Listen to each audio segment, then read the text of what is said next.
بسم الله والحمد لله والصلاة والسلام على رسول الله. يا ربنا زدنا علما والتقوى واغفر لنا ذنوبنا لقد ظلمنا أنفسنا ولا غافل لذنوبنا أنت فنتوجه إليك ونستغفرك ونتوب إليك والعصر إن الإنسان في خسر إلا الذين آمنوا وعملوا الصالحات وتواصوا بالحق وتواصوا بالصبر. So we continue inshallah in the section الباب الثالث في علم أصول الدين in the book مرات الطلاب, which is entitled Mirror of the Students. I just need 1 minute. Pull something up.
Just looking up a point in some of the classical text in Illuminated Kalam.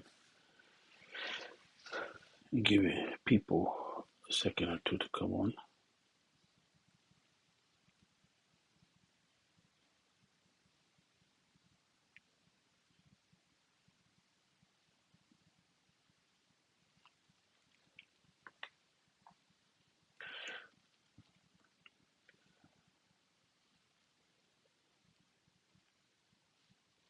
If we notice each section, he begins with Shaykh Uthman bin Fadl rahmatullahi alayhi. May we benefit from his knowledge in this world and the hereafter. As a matter of fact, he begins وأقول وبالله التوفيق إن الله تعالى أثبت جميع أصول الدين في القرآن العظيم. And then he says في الفصل الأدلات للإلهيات من القرآن لأنه تعالى أثبت. And then he goes on to say وأثبت كونه وأثبت كونه in another section وأثبت كونه وأثبت كونه وأثبت كونه. And every point that he's making with regard to concepts that are said to be from usul al-din or from the foundations of the deen, he's using the word athbata, and then he's quoting from the Quran. That's in the first section. In the second section, he follows the same thing. وَأَثْبَتَ صِدْقَ الرُّسُلِ وَأَثْبَتَ أَمَانَتَهُمْ وَأَثْبَتَ تَبْلِيغَهُم, so on and so forth. So in the third section, he's saying وَأَثْبَتَ الْمَلَائِكَةَ بِقَوْلِهِ الْحَمْدُ لِلَّهِ فَاطِرِ السَّمَوَاتِ وَالْأَرْضِ جَاعِلِ الْمَلَائِكَةَ رُسُلًا أُولُو الْأَجْنِحَةِ. And so he is establishing certain realities But the word thabit, but in Athabata, that's what I wanted to get at, and I didn't get a chance to go a little deeper in it. It's a term that you come across in Illuminated Kalam studies. You come across it, and it's a term in which we find affirmation is used quite often, probably so often that it's overlooked as an important concept. But usually, what you see with it is an affirmation of the thing being true, an affirmation of the thing being true. I just wanted to take 1 second more.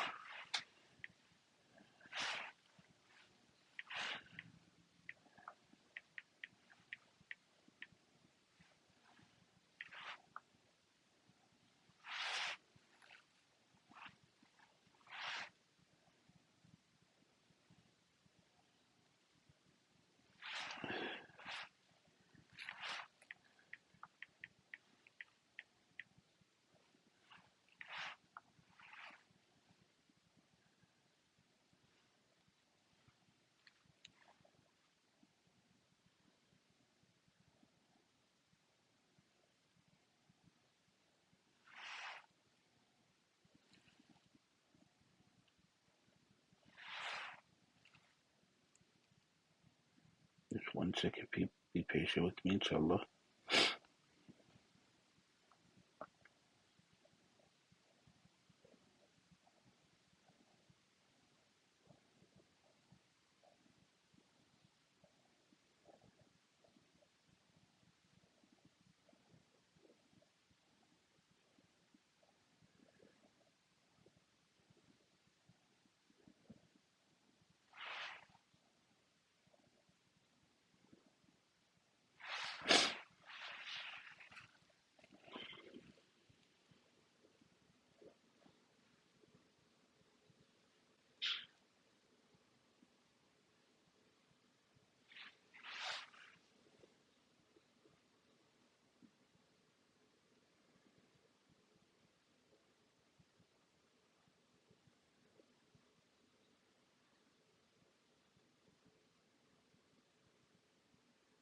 Okay, so I found what I wanted to find. So I wanted to find the exact term.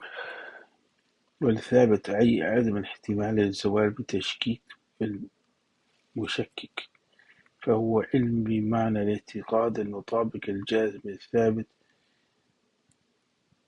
وإلا لكان جاهلا أو ظنا أو تقليدا.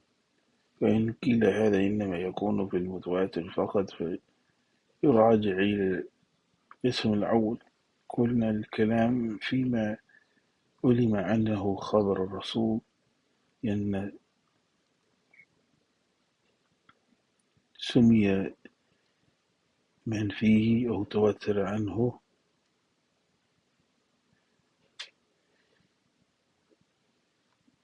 أو بغير ذلك إن أمن. وأما الخبر الواحد فإنما لا يفيد العلم لعروض الشبهة في كونه خبر الرسول. That's another issue. It's going into the issue of hadith. This is from Sharh al-Aqaid للتفتزاني. But the concept of a thabit here, he says, what that means by definition is that there's an absence of the possibility of that thing not being established, or that is undermined by doubt, the doubt of the doubter. So, by meaning, then we find that it signifies that belief that is aligned with certainty and is an affirmation of what is true. If not, then it would be considered ignorance, or would be considered a position that is like an educated guess, or less than that, just an opinion, or it would be considered to follow someone without really understanding, which here he places it as Tawheed. I'm sorry, Taqlid. He places that in the category of Taqlid. But still, then he goes on in discussion pertaining to uh, Hadith and how Hadith term Thabit is used with Hadith. But when we talk about the term Thabit in relation to Hadith, we're talking about its soundness. But when we talk about the concept of the Thabit in Ilm al-Kalam, we're talking about affirming something is true without there being any doubt with regard to its, authenticity.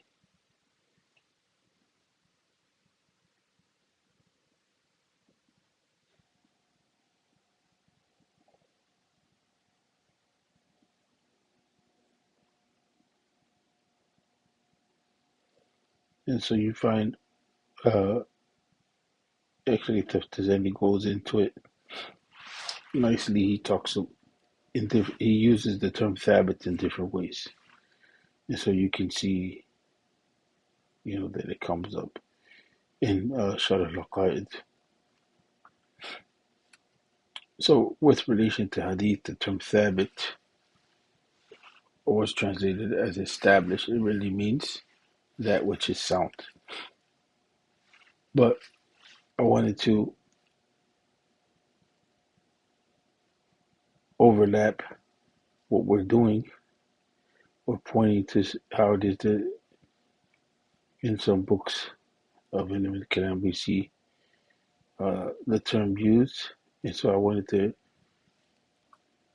ensure that we're pointing to the term also being used in Ilm al-Kalam, because Sheikh Uthman bin Fodi is using it here as well, but he's using it in the context of what he's saying is Usul al-Din. So he's separating between Usul al-Din and the Ilm al-Kalam, or the foundations in the Deen with regard to what is it that we believe at the core that's foundational, versus those issues which have become points of debate, or points that are philosophically explained, so to speak. Points that deal with issues in Aqidah, but they are philosophically explained. There's not a dominant reliance on revelation, or reliance on revelation to clarify the meanings. It's look to philosophy and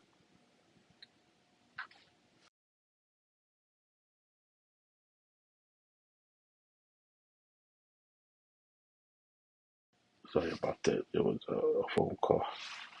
So it's look to philosophy to uh, clarify the points, or to argue uh, certain positions, in addition to utilizing proofs from the Quran and the Sunnah. And so when you combine those two things together, proofs from the Quran and the Sunnah with philosophical arguments, that's where you get Ilm al-Kalam from. That's where you get Ilm al-Kalam from. So Sheikh Uthman bin Fodi wants to clarify that we're not talking about matters which are taken up by Ilm al-Kalam. We're talking about what's foundational in the Deen, and this is one of the reasons why he says that I say in successes with Allah that Allah Ta'ala has established all of the foundations of the Deen, Usul al-Deen, in the mighty Quran, things that pertain to the divine, things that pertain to prophethood, and things that pertain to the unseen. Uh, and here they translate it as the afterlife, but that's not correct. The Sam'iyat is those things which are heard. The knowledge of it has to be transmitted because it pertains to the unseen. It pertains to the unseen. Actually, let me correct this.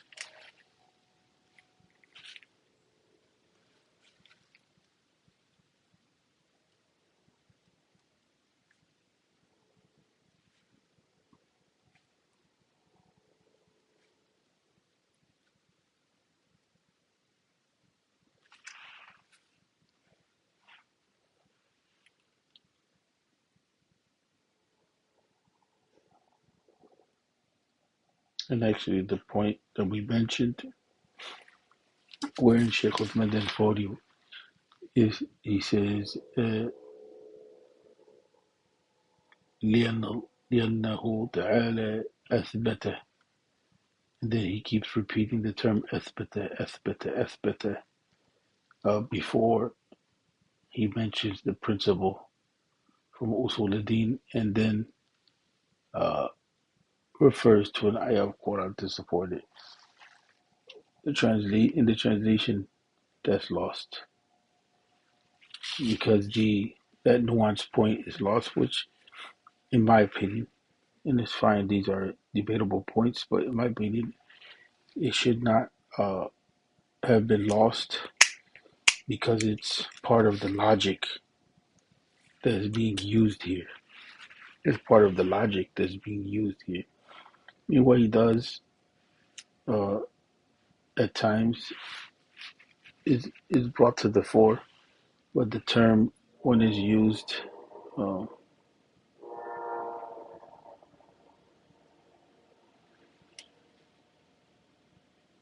is used as established, established, established.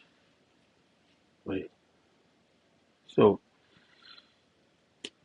the the idea there is repeated over and over again, uh, but the meaning is lost.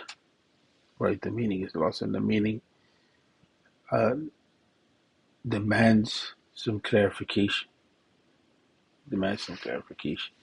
So here, when we're saying that the matter is established, and then we're quoting the Quran, what's being said is that the truth of this is affirmed in the Quran, and the Quran discloses for us the truth of the situation. The Quran here is the source of knowledge, and that supports what Sheikh that Fodi said. I say in successes with Allah Ta'ala, and that all of the foundations of Usul al-Din are established in the mighty Quran. Right? Or let will read, I see in successes with Allah that Allah Ta'ala has established all the foundations of religion, Usul al-Din, in the mighty Quran. Right? So here in the Arabic it says, uh, indeed, Allah Ta'ala has established all of the principles of the Deen in the Almighty Quran.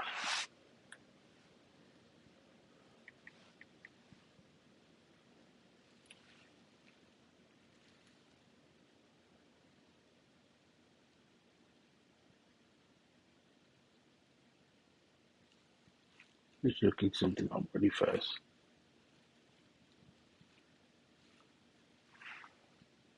For me today, this has been a class of discovery, so to speak.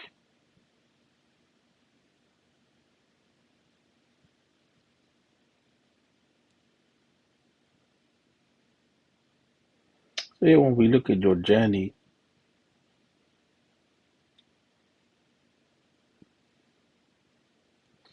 the term thabit, so it's used in different ways as mentioned before. So sometimes you say, well, what الخبر الثابت على ألسنة قوم لا يتصور توهم، أي لا يجوز العقل أن توافقهم على الكذب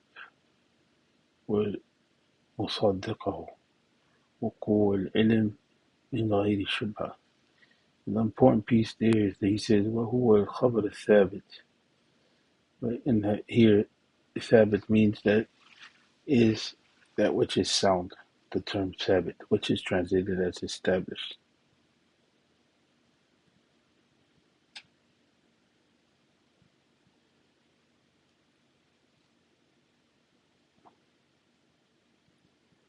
And this is what I wanted to get to this point. Right.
So here we arrived. Unfortunately, I apologize for taking the class time with this.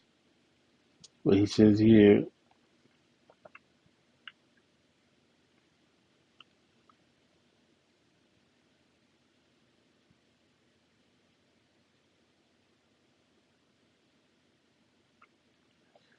الثبوت التحقق الوجود الكون ألفاظ مترادفة معناها بديهي التصور. Yes, and that's why it doesn't need a lot of deep reflection, he's saying. So the term existence, thubut, that which is established, or sound, that which is verified, that which is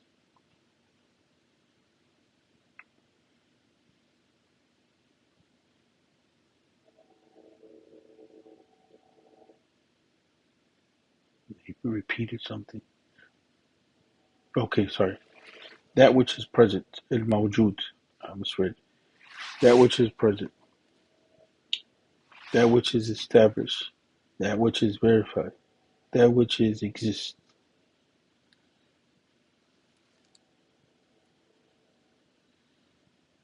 All of these things, uh, or that which, and also that which is existing, all of these things are words that are synonymous.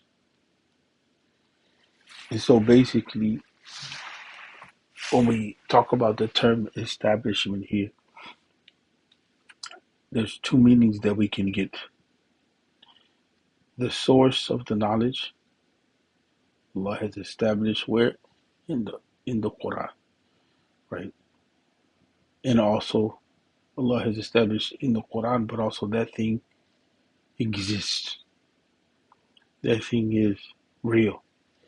And so the term establishment or thabit, that's what I wanted to get at today, is pointing to the source of the knowledge the soundness and His existence. Right? And so here it says, as saying successes for the Allah, that Allah Ta'ala has established all of the foundations, thabata, all of the foundations of Usul al-Din in the Quran, simply put. Then what are those foundations? That knowledge which pertains to Allah as Ilah, that knowledge which pertains to the prophets. And so the first type of knowledge is Ilahiyat. The second type of knowledge is Nubuwat, and that which pertains to the unseen. So here the knowledge of the unseen is given the term Samiyat. And the reason why it's given the term Samiyat or Samiyat is because it's knowledge uh, which is transmitted by way of the prophets. So it has to be heard from the prophets. It's not something that we can arrive at with certainty, with speculation, or with reflection, or consideration, or meditation. It has to be transmitted. So it's transmitted knowledge, and transmitted knowledge here is said to be that which is heard. So this is this. So then he goes into the first type of knowledge, lahiyat. This is because Allah Ta'ala has established the creation of the universe by His words, and He is the one who begins the creation and then renews it. We covered this last time. But what I'm doing here is pointing out this nuance. So he begins the section with saying that Usul al-Din is established in the book. Then he introduces the section by saying that Usul al-Din is established in the book. Then he begins the section of Ilahiyat, which he mentioned as one of the Usul al-Din. He mentioned that there's three categories in Usul al-Din: Ilahiyat, Nubuwat, Samiyat. That's standard stuff that's taught, especially within the Kalam circles. Ahl al-Hadith, they take a different approach. Ahl al-Athar, they take a different approach. They don't use these terms in the same way. They use terms like Tawheed and so on and so forth. And so here, Ilm Tawheed, they use Ilm Tawheed and other terms. So here it says that the Ilahiyat. So this is because Allah has established the creation of the universe, right? Then it says he the Exalted has established that His existence is absolutely necessary, right? By His words, is there doubt regarding Allah and that He is the originator of the heavens and the earth? And then he comes back again. He the Exalted has established, it's translated as the fact that His existence is before time, right? So when the term is used, established, right? Sabata, again, it's an affirmation. It's supposed to be removed of all doubt. And in this case, how is it established? It's not established just by way of intellect. He is established by way of the Quran. So this is something very important that Sheikh Uthman Danfodio is introducing. He's introducing the usul, or the foundations of belief or iman, from the Quran itself. Right? He's not generating an intricate argument to prove it. So the Book of Allah is teaching us this point, is establishing this point. So today, that's the main point that we wanted to get. And so he says that also. Let's read the last section of chapter 3, pertaining to the usul of the deen. And this is the last section which pertains to the usul of the deen being in the Quran. The section after this pertains to the usul al-din being in the sunnah. He's quoting a hadith. So here he says matters that pertain to the unseen, the sami'iyat, that which is transmitted knowledge with regard to the unseen is a better translation. Sidi Muhammad Sharif translated this as the afterlife. So here it says, Allah the Exalted has established the existence of angels. By His words, all praises are due to Allah who originated the heavens and the earth and made the angels into messengers, the possessors of wings paired. And one of the things is that uh, he used this ayah already. He used this ayah already in introducing who is Allah. It's from Surah Al-Fatir. Surah Al-Fatir is a beautiful surah. It's an amazing surah in the way that it presents the knowledge of the unseen. So Allah the Exalted has established the existence of the angels by His words. All praises are due to Allah who originated the heavens and the earth and made the angels into messengers, the possessors of wings paired. He the Exalted has established the existence of death at its appointed time. By His words, when their appointed time comes, then they cannot postpone it nor push it forward. He the Exalted has established that the believers will be supported during the questioning of the grave. By His words, Allah will support those who believe with a well-established pronouncement in the life of this world. He, the Exalted, has established the punishment of the grave. By His words, come out of the punishment if you can. This day is the reward of disgrace. He, as the Exalted, has established the blessings of the grave. By His words, then if he is from among those who are brought near, then for him will be refreshments and sweet smells and gardens of ease. And if he be from among the companions of the right hand, then peace. For the companions of the right hand, He, the Exalted, has established, or for the companions of the right hand, sorry. He, the Exalted, has established the resurrection. And he goes on, the hour is approaching. There is no doubt in it, and Allah will resurrect those who are in the grave. He, the Exalted, has established the gathering, the principle of gathering. By His words, I will definitely round them up all together, and I will not abandon one of them. He, subhanahu wa ta'ala, has established the giving of the books. By His words, as for him who will be given his book in his right hand regarding the believers, and as for him who will be given his book in his left hand regarding the disbelievers. He, the Exalted, has established the weighing of actions. By His words, I will make the scales precise for the days of standing. He, the Exalted, has established. See how the term established is used over and over again. The reckoning by His words, the day when the reckoning will be established. He, the Exalted, has established the bridge or the Sirat. By His words, so usher them to the bridge of hell. The Exalted has established the fire. Let me see something.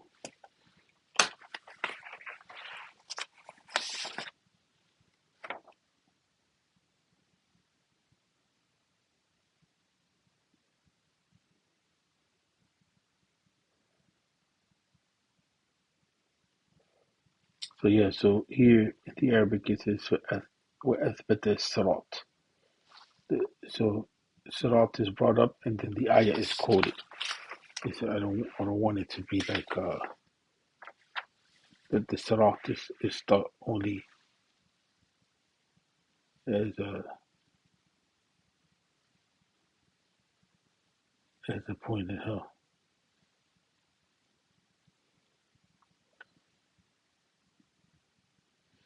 He the Exalted has established the fire. By His words, verily I have prepared the fire for the unjust. He has established it from the fountain called Al-Kawthar. By His words, verily I have given you the Al-Kawthar. He has established the garden of paradise by His words, and He established the hellfire as well, right? Because what was being said before also was referring to the hellfire. So here we're seeing issues of paradise, we're seeing issues of the hellfire, we're seeing the reality of the two being communicated. He has established the garden of paradise by his words. They have been rewarded gardens of silk for what they were patient for, or for their patience. He has established the vision of the Lord by the believers in the hereafter by his words. Faces on that day will be gazing on their radiantly. Yeah, that's a very, very, very Sunni point, the issue of the Ru'ya, because the reason why it comes up, especially in Aqidah, is because the Mu'tazila, they had denied it. And so the idea of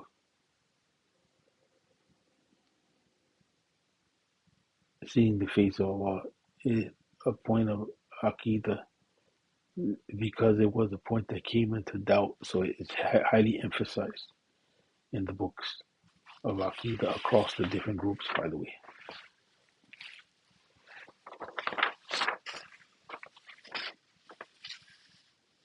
So he says these are the foundations of the deen, that which pertains to the ilahiyat, pertains to Allah wa ta'ala, that which pertains to the Prophet, and that which pertains to matters of the unseen. Here he translated as the divine, the prophet, the prophetic, and the afterlife. But the reality of the angels exists now. It's not a matter of the afterlife, and so that should be translated as the unseen. Allah Ta'ala has established all of these foundations in the Quran. Whatever we have failed to mention explicitly is subsumed elsewhere in the text. It is obligatory for every responsible person to believe in them as they came in the book. And then he goes on to um, talk about the Sunnah. So let's see.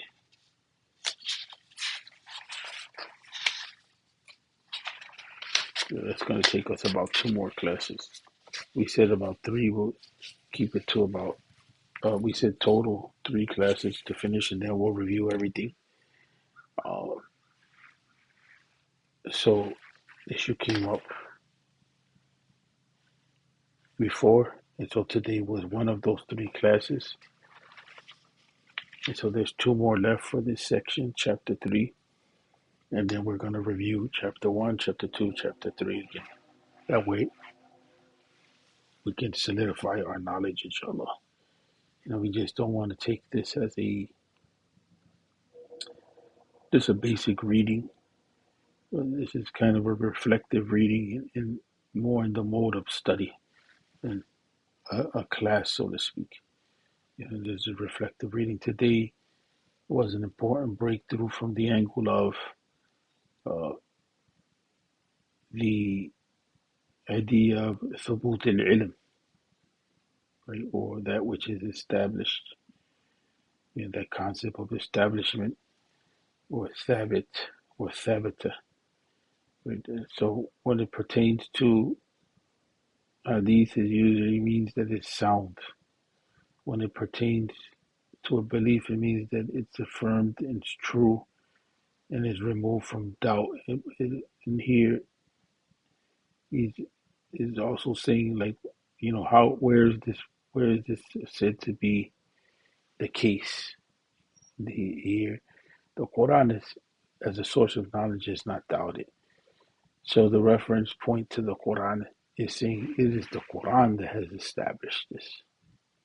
And we affirm what the Quran is saying in this regard. We affirm what the Quran is saying in this regard. Here, in some ways, he's using the concept as the better huduth al-alam. Allah Tabaraka wa Ta'ala, has affirmed it as true with reality. In the book, he's talking about the creation and the temporary state of the creation itself. So the way that he's approaching this, Sheikh Ahmed 40, is he's using the Quran as foundational source of knowledge, and as that which discloses what is true, right? Instead of saying that this is true because of these 3 points, point one and point two following from point one, and point three being the conclusion, the logical syllogism. Instead of utilizing that approach, Sheikh Uthman then Fodio is clarifying for us points of belief so there won't be confusion in Aqidah. So he's giving us that which is foundational in Aqidah and not that which is disputed over with, among Sunnis. He's giving us that which is clear cut. We may have a perspective here or there where people differ on the issue, but they don't differ on concept. And so that's essential. We end on that note. Assalamu alaikum wa rahmatullah.